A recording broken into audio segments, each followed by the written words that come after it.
Com muita satisfação, eu estou recebendo o primeiro pré-candidato aqui no estúdio, o primeiro pré-candidato a presidente. Ele é jovem, mas tem uma trajetória já relevante na política nacional. Renan Santos, do partido Missão. Seja bem-vindo, Renan. Satisfação de estar com você. A satisfação é toda minha. Você está aqui na Bahia há poucos dias dessa vez, mas já deu para fazer um panorama de como você está vendo o estado. O que é que você está achando da Bahia, Renan? Eu estou achando a Bahia triste. Salvador, em especial, eu estou achando um local triste. Eu já morei aqui em 2008, em Estela Maris. Estela Maris, já trabalhei em Simões Filho, na parte do Distrito Industrial de Aratu. Sim. Eu conheço relativamente bem Salvador. Mudou de 2008 para cá? Eu acho que mudou o espírito das pessoas. É muita derrota uma atrás da outra. Derrota no sentido de, aqui foi tomado pelo crime organizado, viver aqui está muito inseguro, a cidade não desfavelizou e a cidade diminuiu de tamanho. Salvador perdeu gente, a Bahia continua perdendo gente. Então, em grande medida, as grandes apostas, não, a Bahia vai estourar, eu ouvia isso. Eu vim trabalhar aqui à época com um clima de, não, agora a Bahia vai pegar, a coisa vai pegar no tranco. E não pegou no tranco. Eu acho que a situação da Bahia é muito difícil, é um dos lugares mais delicados para se resolver e, infelizmente, olhando o arranjo político que a gente tem, não há uma solução fácil. O governo federal, e eu ganhando, vai ter que ter uma atenção muito especial aqui para a Bahia. A que você atribui a Bahia estar nessa situação, Salvador? Porque são dois comandos diferentes. O Estado é comandado pelo PT há praticamente 20 anos e a Prefeitura é comandada pelo grupo de ACM Neto, atualmente com o prefeito Bruno Reis. Você acha que dessa briga do Rochedo contra o mar, a população está levando a pior? Mas com certeza. O primeiro problema é o seguinte, você tem um modelo antigo, que é um modelo meio coronelista das grandes famílias aqui. O ACM Neto é meio que um herdeiro disso. Falta imaginação para eles. Eles precisam tratar de tornar o Estado um lugar desenvolvido e gerar emprego de qualidade. E tornar, vamos dizer, a lógica velha do Estado assistencial que cuida das pessoas parte do passado. Do outro lado, o petismo misturou com o coronelismo do interior do Estado, fez uma fusão com os caras, misturou o sindicalismo deles, aquela coisa de, vou fazer políticas sociais, a compra de voto baseada no carisma, e eles se mantêm aqui há 20 anos. Então, essas duas respostas que foram dadas para as pessoas não funcionaram. E aí, coisas que avançaram. Crime organizado, a chegada dos chineses, e eu tô alertando para onde eu vou, a chegada dos chineses não tratem como um presente, como algo bom. A chegada da BYD é uma imitação do modelo de colonização que a China está fazendo na África. É igualzinho, trazem os trabalhadores deles, eles viram uma elite local, econômica, casam com a mulherada aqui, começam a se firmar e começam a atender o interesse dos chineses. E eles estão fazendo isso, eu sinto isso da parte do governo federal do PT e do governo estadual também do PT, muito porque eles sequer acreditam que a população local vai se adaptar a um regime de trabalho mais intenso como o dos chineses. Então eles largaram mão e aí estão trazendo a chinesada para cá. Então eu olho tudo isso com muita desconfiança. E eu acho que a galera aqui da Bahia tem que entender que nós precisamos urgente fazer a Bahia sair desse clima de derrota que ela está. Vamos aprofundar algumas das propostas de Renan Santos, pré-candidato a presidente pelo Partido Missão, mas antes eu quero falar um pouco sobre você. A primeira vez que eu tive conhecimento de Renan Santos na política foi meu amigo e gerente de jornalismo da Aratu, o jornalista Matheus Carvalho, que falou: presta atenção nesse jovem, até mais jovem do que a gente, você um pouco mais jovem do que a gente. Presta atenção nesse jovem, ele está com ideias legais. E aí, acompanhando o sentimento de Matheus Carvalho, eu fui prestando atenção na sua trajetória. Você não pode ser chamado de um outsider da política, porque você já está trilhando o caminho da política há algum tempo. Quem é Renan Santos na política? Fala, meus queridos, aqui quem fala é o Alan do canal Inevitável Cortes, e no meu segundo mês postando cortes aqui no YouTube de figuras do Partido Missão e do MBL, eu faturei cerca de 25 mil reais ou um pouquinho mais de 4 mil dólares. E se você tem interesse em estar criando o seu próprio canal de cortes, eu preparei um treinamento 100% focado, mostrando o passo a passo para você estar conseguindo fazer seus cortes de figuras do Partido Missão e do MBL. Para acessar o treinamento é só clicar no primeiro link da descrição ou ler o QR Code que está aparecendo aqui no meio da tela agora. E se você gostou desse vídeo, não se esqueça de deixar o like e se inscrever no canal. Te vejo no próximo vídeo. Vamos lá, Renan Santos fundou o maior movimento político da América Latina, que é o MBL. Fundei junto com o Kim Kataguiri, nosso deputado federal, fizemos as manifestações que derrubaram a Dilma Rousseff, ou seja, eu tenho experiência em derrotar o PT, isso aqui que fique claro, derrotei a Dilma e depois participei das ruas daquilo que foi a prisão do Lula em 2018.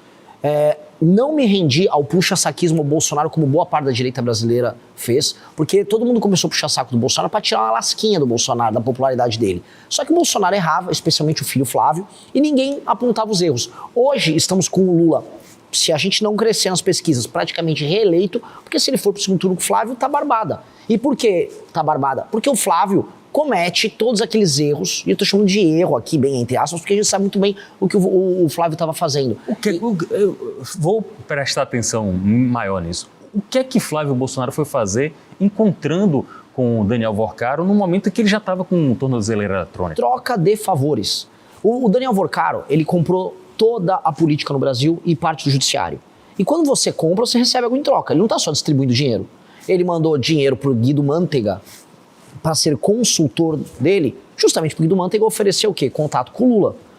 Ele também teve contratos com familiares do Jacques Wagner aqui da Bahia.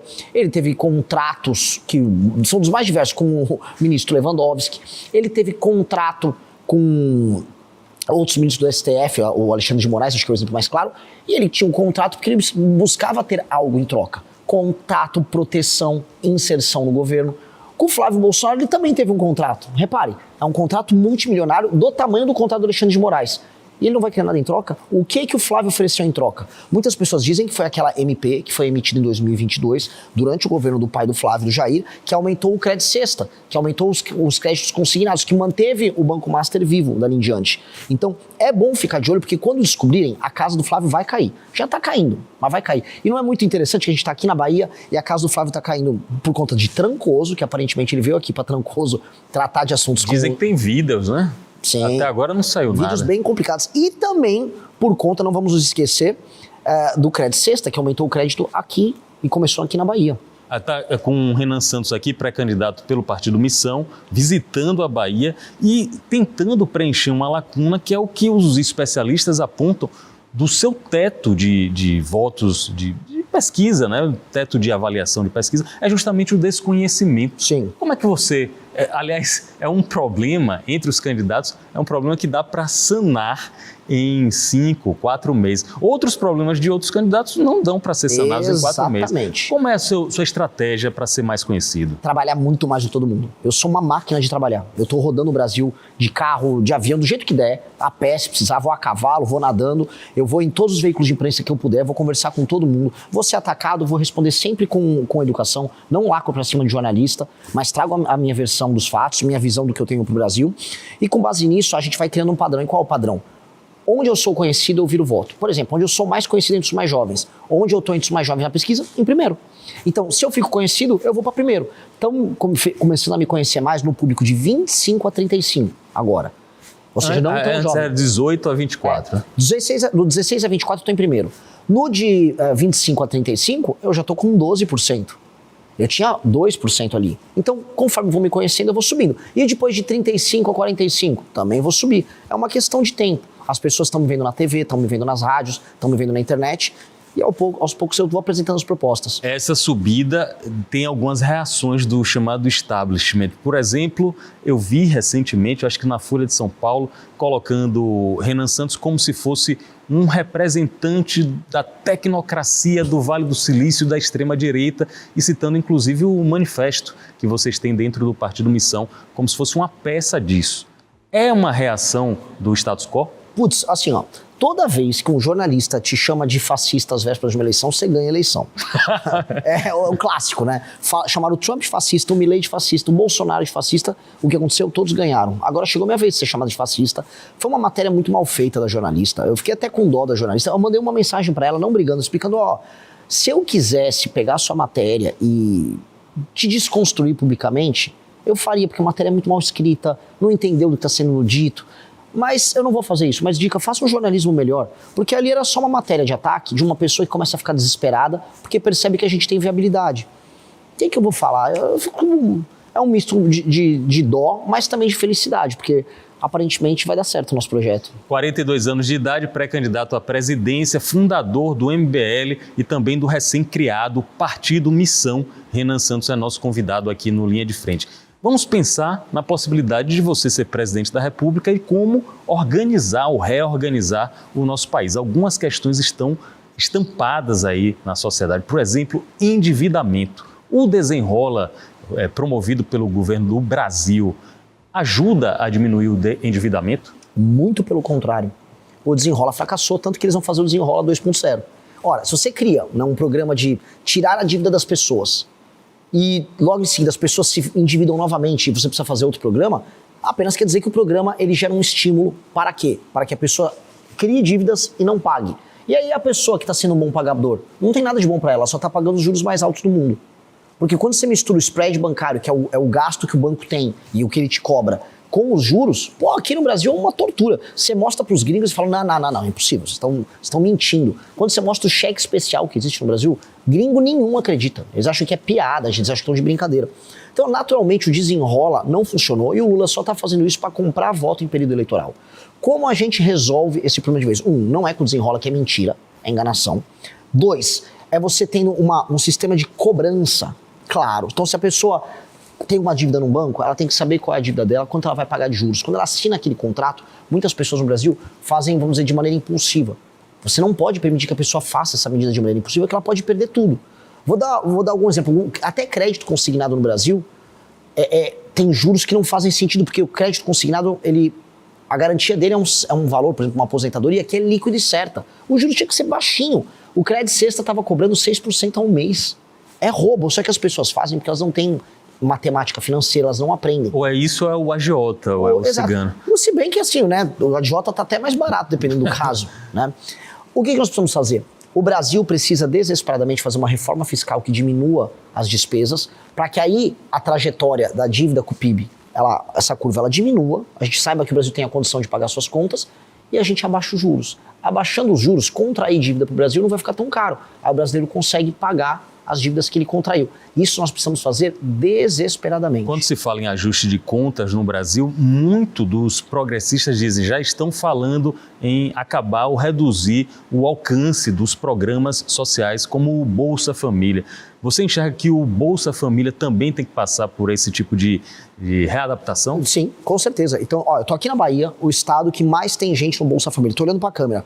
Presta muita atenção. Se você tem 25, 30 anos, você é homem e você tá no Bolsa Família e eventualmente alguém pediu um emprego para você, falar, não precisa, eu vou fazer meu bico, a tua casa vai cair. Tô avisando de maneira muito clara. E eu vou deixar isso muito claro. Tá? Tem gente que quer viver na boiada, assim, pega um Bolsa Família e vai levando. Isso não vai poder acontecer, sabe por quê? Porque tem um cara que é entregador trabalhando para pagar a conta desse cara. Eu acho isso muito injusto. Tem um motorista de Uber trabalhando para pagar a conta desse cara. Eu tô do lado da pessoa que tá trabalhando. E quem tá no Bolsa Família? É muito simples. Aqui no interior da Bahia, eu vou visitar essas cidades todas. Tem um monte de município que mais de 50% das famílias estão hoje em alguma medida vivendo de Bolsa Família e emprego na prefeitura. Quando essa pessoa for no CRAS, especialmente o homem que está desocupado, esse cara vai chegar lá e não vai encontrar o cartãozinho, vai encontrar um formulário de uma frente de trabalho. Vamos recapear a estrada aqui, vamos ajudar a capinar, eu vou pagar um valor maior que o Bolsa Família, só que você vai botar um macacão e vai trabalhar com o governo federal e com o governo municipal para resolver isso. E se ele não quiser? E se ele não quiser, não tem mais Bolsa Família. Aí vai ter que se picar. Ou ele arruma um emprego na iniciativa privada, ou ele trabalha com o governo nisso. Agora, ficar em casa sem fazer nada, isso está errado. Isso está moralmente errado. E nós precisamos mexer nisso, porque está sendo criada uma cultura de leniência com o não trabalho. O Bolsa Família para uma senhora que tem 60 anos, 50 anos, ainda não se aposentou, tem 3 filhos, e ela não pode passar fome, poxa, a gente entende essa situação. Eu vou manter o Bolsa Família para essas pessoas.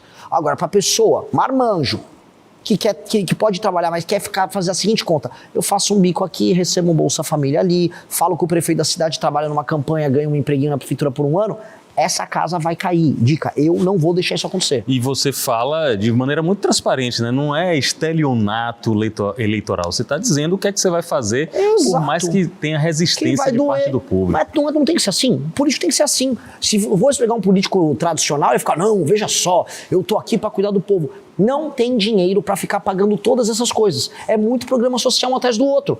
Eu tava numa favela aqui, tomada pelo tráfico. Tinha um botijão de gás gigante. O Lula mandou colocar um botijão de mentira gigante escrito, é gás do povo. Porque ele vai comprar voto dando botijão de gás para as pessoas na eleição. Aí é botijão de gás, é energia elétrica, é crime organizado rodando para lá e para cá, é Bolsa Família, toda hora um programa novo, aí tem agora o BPC. Pô, quem tá pagando essa conta? Você sabe quem tá pagando? É o trabalhador. É o cameraman que tá ali atrás, que tá ralando. Quando ele paga o imposto dele, ele tá sustentando isso. Tá vendo aí, Wagner? É todo mundo. É a mulher que tá vendendo acarajé aqui em Salvador. Todo mundo tá pagando essa conta. E aí essa conta tem que sustentar todo o resto da população e o político ainda quer ter voto com isso. Eu tô avisando, não dá.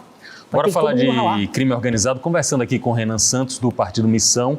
Crime organizado e segurança pública é a pauta dessa eleição de 2026. Aliás, já vem sendo pauta em outros pleitos. Você é fã, como eu cheguei a ler em alguns colegas da imprensa, você é fã de Nayib Bukele? Muito. Por que você gosta do trabalho Porque dele? o Nayib Bukele vivia... Imagina o seguinte, você está num país como El Salvador, onde todo mundo acredita que as coisas nunca vão melhorar. Porque está tomado pelo crime organizado, muitas gangues, uma gangue matando a outra, país pobre, nenhuma perspectiva de investimento, país derrotado, Suprema Corte envolvida com o crime organizado. Parece muito um certo país aqui, né? Bem maior que El Salvador. A gente é uma versão grande daquilo. O cara chegou lá e ele falou, não, eu vou destruir o crime, todo mundo riu dele.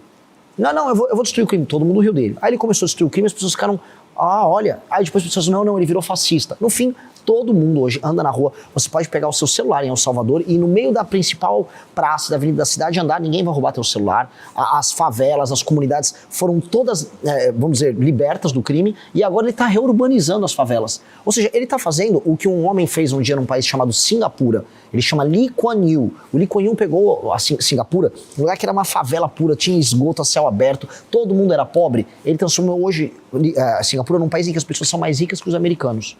Todo mundo é rico, todo mundo vive bem, índices de educação maravilhosos. Eu quero fazer isso no Brasil, porque o Bukele seguiu o que o Lee Kuan Yew fez. Eu quero seguir o que os dois fizeram. O Bukele enfrenta da comunidade internacional a seguinte reação. Ele ataca os direitos humanos, ele não tem nenhum limite em fazer uma cadeia para 40 mil pessoas e colocar essas pessoas sem, segundo a comunidade internacional, o devido rito do processo penal, que é longo e muitas vezes é desesperançoso. Você acha que isso tem alguma substância, essa crítica? Não tem. Não tem porque, primeiro, outros países, inclusive de primeiro mundo, têm leis muito duras contra o crime organizado. Só que eles não querem que nós, na América do Sul, tenhamos leis duras contra o crime. Lá na França, vai puxar uma arma e sair apontando na cabeça dos outros para pegar um celular, igual acontece aqui. Não acontece. Pergunta, tem crime organizado tomou Paris? Igual Salvador aqui tá tomado? Não tá tomado. Tomou Marseille, tomou Lyon. Não, as cidades francesas não têm um crime organizado tomando elas. Tá tudo normal na França. Agora, se um francês chega aqui, eu falo, eu vou criar um direito especial em que os membros de facções não vão poder se defender e vou colocar eles na cadeia. Aí o francês, não, mon amour, não pode, não faça isso, seu bandido. Vou fazer. Tem que ter ordem aqui. Gringo gosta de ver o Brasil como se fosse assim, um lugar para ele vir aqui fazer aquelas festas sexuais, né? Um lugar do surubão. Eles acham que o Brasil tem que ser engraçado, tem que ter a floresta. Não tem que ter nada disso. Nós temos que ser um país sério, respeitado pelo mundo e respeitando a própria população. Até porque quem tem o direito humano violado é o povo. Eu volta no carro, gravei um monte de vídeo em comunidades e favelas aqui em Salvador. O crime organizado é o dono de boa parte de Salvador. Ou seja, as pessoas têm os direitos humanos delas defendidos? Não. E aí eu vou defender direito humano de malandro? Não, eu vou eliminar os malandros. Ou prender por muito tempo. Se eles resistirem, a nossa polícia vai poder passar fogo neles com toda tranquilidade. Inclusive, dou minha palavra aqui, é o primeiro lugar que eu falo. A minha Advocacia Geral da União, da Presidência da República, ficará à disposição dos policiais militares na hora que eles cometerem, vamos dizer, na luta contra o crime. O chamado auto de resistência. Eles vão defender. Então, toda vez que o policial atirar e na autodefesa ou defendendo a sociedade, ele vai poder contar com a Advocacia Geral da União para atuar, de maneira bem clara. Primeira vez que você fala isso? Primeira vez que eu falo. Renan, e caso você seja eleito, você já pensou, por exemplo, no ministro da Fazenda, os cargos mais importantes, ministro da Fazenda e ministro da Justiça e Segurança Pública, você já tem em mente quem seria ou qual o perfil dessas duas pastas? O perfil, por exemplo, o ministro da Fazenda, que eu já sei, já vou avisar também em primeira mão. Cara que participou do escândalo do Banco Master, que estava lá na Faria Lima, lá em São Paulo, vendendo o Banco Master, e agora eu vou tocar o Ministério da Fazenda do Renan, nem põe o pé. Porque é enganar o povo, tá enganando todo mundo. Enganou a galera para vender título podre do Banco Master, agora não vai participar do meu governo. 2, não vai ser alguém com um perfil também só fiscal. Porque eu sou fiscalista, quero reduzir gasto, vou fazer isso. Tem que ter isso e um perfil ligado à tecnologia, porque o mundo será logo mais o mundo da inteligência artificial e o mundo das terras raras e dos superprodutos feitos com terras raras. E criptomoeda, você... Também sou totalmente favorável. Inclusive o meu ministro da Fazenda tem que ser amigo das criptomoedas. Tendo essas 3 características, é bem-vindo para participar do meu ministério. Não só como ministro, mas para a gente montar uma equipe nova. Porque não adianta a gente construir, vamos dizer, um Ministério da Fazenda, no Bolsonaro da Economia, que apenas olha assim, vamos cortar gastos. É importante, eu vou cortar muito gasto, sou o que mais vai cortar gasto de todos. Só que a gente tem que falar, cortei o gasto para quê? que eu vou fazer com isso? Eu vou desfavelizar? Como que são as reformas de competitividade? Como eu vou investir em infraestrutura? Como eu vou tornar o Brasil um lugar que funciona? A gente tem pouco tempo. Se em 30 anos o Brasil não virar uma das 5 nações mais poderosas do mundo, o mundo vai levar vantagem sobre o Brasil. Qual é o seu plano para a Petrobras, Renan? O que é que você enxerga desse gigante? Eu vou ter concorrência no setor, mas eu não vou privatizar a Petrobras.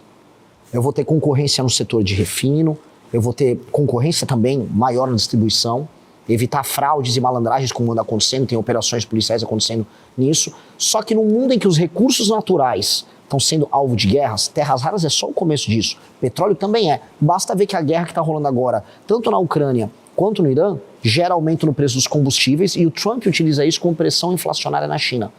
Ter controle de suas próprias reservas é manter soberania. Eu defendia no passado a privatização da Petrobras, hoje eu não defendo mais.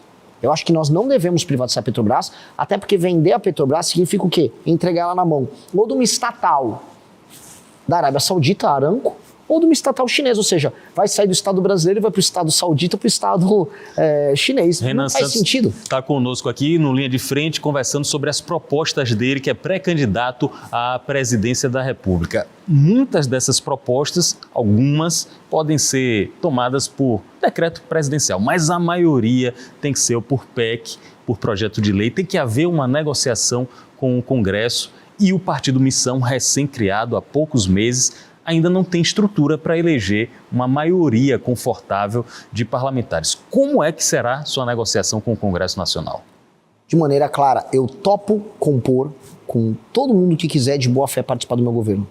Eu quero fazer um governo de coalizão. E quando eu falo governo de coalizão, não estou falando só dos partidos. Eu quero conversar com todo o empresariado, eu quero conversar com setores da economia brasileira inteira, eu quero conversar com a imprensa, eu quero avisar, eu tenho um plano de salvação nacional e eu preciso que todo mundo ajude. A minha maioria não vai ser só no parlamento. Eu quero conversar assim, tô aqui no SBT, eu vou no SBT, eu vou na Globo, eu vou em todos os lugares. Este plano de salvação nacional não é objeto de discussão. Todo mundo sabe que a gente quer viver num lugar em que a gente não vai ser assaltado. Todo mundo sabe que não está dando para o país pagar as próprias contas. Esse plano de salvação nacional é o básico. Eu não quero me promover com isso. Eu quero que todo mundo tenha um lucro político da gente salvar o próprio país e levar ele longe. Todo mundo quer que a gente explore as terras raras e que faça os produtos complexos baseados nisso. Isso não é motivo de discussão. Esquerda, direita, centro. Então eu vou chamar todo mundo para compor o governo comigo, para a gente tocar essa agenda. De maneira clara, sem problema nenhum. O que eu não vou aceitar? Malandro e vagabundo, gente que vai pegar, por exemplo, um ministério para fazer grana. Isso não vai rolar no nosso governo. Ao mesmo tempo, eu quero mudar a forma como é feita a política no Brasil, especialmente nos municípios pequenos, para mudar a lógica do famoso centrão. E aí eu tenho uma proposta que foi muito aplaudida na Marcha dos Prefeitos em Brasília, que é a Lei de Responsabilidade Gerencial, em que eu vou fazer com que o prefeito que administra bem uma cidade, ele é premiado, o município recebe mais dinheiro, mas o prefeito que administra mal uma cidade, ele não pode concorrer mais a eleições. E o fundo partidário, o fundo eleitoral, não é mais determinado pelo número de deputados, porque os deputados mandam em todo mundo, e sim pelo desempenho dos prefeitos. O prefeito que entregou educação, saúde, segurança, saneamento básico, ele determina o fundo partidário dos partidos. Aí você precisa mexer num chamado Pacto Federativo. Aliás, é uma reclamação, eu entrevisto muitos prefeitos aqui, é uma reclamação que as prefeituras aqui na Bahia, mais da metade, não sobrevivem com recursos próprios, tem que ser por repasse. Para mexer nesse Pacto Federativo, você abre mão de algumas receitas, né? Na União, abre mão de algumas receitas para repassar para algumas prefeituras. Como é que você vai operacionalizar isso? De maneira clara, as prefeituras são também muito mal administradas. Eles não têm foco em resultado. O critério nosso vai ser bem simples. A prefeitura, eu vou colocar, eu chamo de comissariado, comissários do governo federal em todos os municípios que precisam de recursos federais. O comissário vai ajudar o prefeito a fazer a gestão. Um supervisor. É um supervisor e vai estar ali, ó, você vai gastar em educação, tá tudo certinho, essa política funciona em educação, vai entrando dinheiro. Conforme o prefeito vai subindo os indicadores de desempenho, ó, os alunos estão indo melhor nas provas, olha, a segurança do município está aumentando, olha, tá fazendo as obras para saneamento básico, aí o governo federal manda mais dinheiro. Se o prefeito está indo mal, aí o comissário assume as atribuições e se aquele prefeito lutar contra a boa função do comissário, aquele prefeito fica inelegível. Por quê? Qual o critério? Tá claro que o prefeito não está cuidando bem do dinheiro que está sendo mandado. Então a gente vai ajudar os municípios a melhorarem. E o principal critério para ajudar o município é o município aumentar a atividade econômica. Porque o município que aumenta a atividade econômica, ele aumenta a arrecadação. Aumentando a arrecadação, ele depende menos do governo federal mandar dinheiro. E aí as pessoas ficam menos aonde? No Bolsa Família, recebendo assistência. A gente faz aquele município funcionar. A melhor coisa pro Nordeste é fazer os municípios aumentarem a atividade econômica, que é o que a gente vê, por exemplo, Luiz Eduardo Magalhães, no oeste do estado. No oeste do estado, os municípios estão bem. Eles geram arrecadação, as pessoas têm dinheiro, as pessoas não dependem do estado, as pessoas compram carro, avião, as pessoas estão mais felizes ali. Mesma coisa no sul, a região de Conquista. Então, eu preciso que a Bahia seja mais assim. E eu vou ajudar a administrarem bem e gerar receita e riqueza para que as pessoas evoluam e não dependam do Estado. Tem alguns gestores públicos que já se incomodam com o piso da lei de responsabilidade fiscal. Por exemplo, muitos acham que 35% para a educação é muito, a população está envelhecendo, os jovens não são tão preponderantes. Você acha que isso merece também ajuste? Não só ajuste, como eu já protocolei através do meu partido uma PEC, que é a PEC fiscal do Kim Kataguiri, que resolve isso. As vinculações, se chama vinculação, o orçamento fica vinculado obrigatoriamente um percentual para a saúde e outro para a educação. Aí o que acontece? O município que não está nascendo mais criança e as pessoas estão ficando velhas, ele precisa investir mais em saúde do que em educação. Só que ele não pode. Ele não pode. Isso é loucura. Então tem que permitir que tenha essa, vamos colocar aqui, essa liberdade. E outra coisa, os gastos, o critério que gera o aumento dos gastos com isso, são vinculados à arrecadação.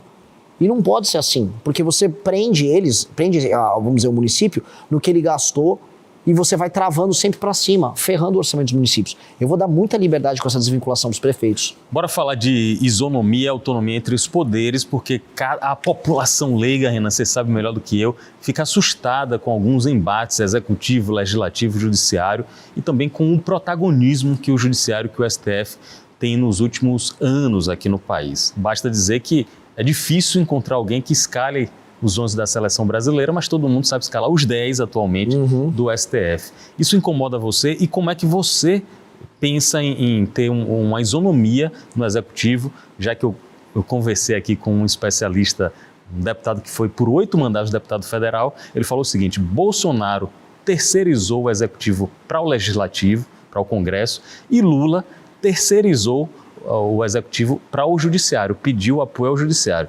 Como é que você entra aí nesse fogo cruzado? De maneira bem clara, eu represento a retomada do poder pelo poder executivo. País sério, o poder executivo executa. O Brasil hoje não tem isso. Então eu estou vindo com um plano de governo muito sólido. Esse plano de governo parte da seguinte premissa: eu vou aumentar a capacidade de investimento do Estado e o Estado vai fazer as coisas acontecerem. Eu vou destruir o crime organizado em 1 ano, isso precisa ser feito em 1 ano, os brasileiros precisam se sentir seguros e andar na rua com o celular na mão, sabendo que não vão ser roubados, e só o Poder Executivo pode fazer isso. Então, se o Poder Judiciário, eu vou fazer uma operação para limpar, sei lá, o Gamboa do Comando Vermelho, aqui, eu vou fazer uma operação. Se o Judiciário vier não pode, eu não vou obedecer. Eu não quero brigar com o Judiciário, eu não quero nenhuma guerra com a STF, eu não quero nada. Eu quero tocar o programa que me elegeu. Agora, se vier um juiz, o Renan não pode subir com a polícia e junto com as forças armadas ali o Gamboa, porque sim, porque os direitos humanos... Meu amigo, se está dentro da lei, eu vou fazer o que está dentro da lei. O STF tem que parar de ficar invadindo as prerrogativas do Executivo. Não quero brigar com o STF, só parem de ficar fazendo essa palhaçada, porque isso é palhaçada. No Rio de Janeiro, não, por causa da DPF, das favelas... O BOP os soldados do BOP correm risco de morrer porque pode vazar a operação. Porque antes tem que comunicar para todo mundo como vai ser feita a operação. É uma loucura, uma operação que tem que ser secreta, vaza. Ainda mais num lugar no Rio de Janeiro em que boa parte das autoridades são corruptas e acabam vazando para o crime organizado. Por isso que muito em operações que o BOP vai tocar na favela no Rio de Janeiro, os membros das facções fogem antes, porque eles conseguem pegar a informação antes. Que absurdo, o STF tem imposto isso. É um negócio que ajuda o crime. Então o STF não vai poder fazer isso. Eu não quero prender ministro, eu não estou na guerra com ninguém. Quem vai fazer isso é o Senado. Isso é um problema do Legislativo com eles. O que não vai ter mais é o STF cruzando linhas. O presidente tem que governar, tem que parar de ser sabotado. Só que para fazer isso tem que entrar um presidente que não tem rabo preso. E eu não estou querendo dizer assim que, olha só, todos os outros são muito ruins, mas assim, tá todo mundo no escândalo do Banco Master. Eu não tô. Não vai vazar nada seu. Não vai, cara, assim, não vai vazar o quê? Eu tocando guitarra sozinho em casa, esses são meus vazamentos, entendeu? O único áudio que vazou nosso foi o áudio do Arthur Duval na Ucrânia, um amigo meu que falou besteira, é isso. Agora, áudio de corrupção, participação em escândalo com malandro são os outros.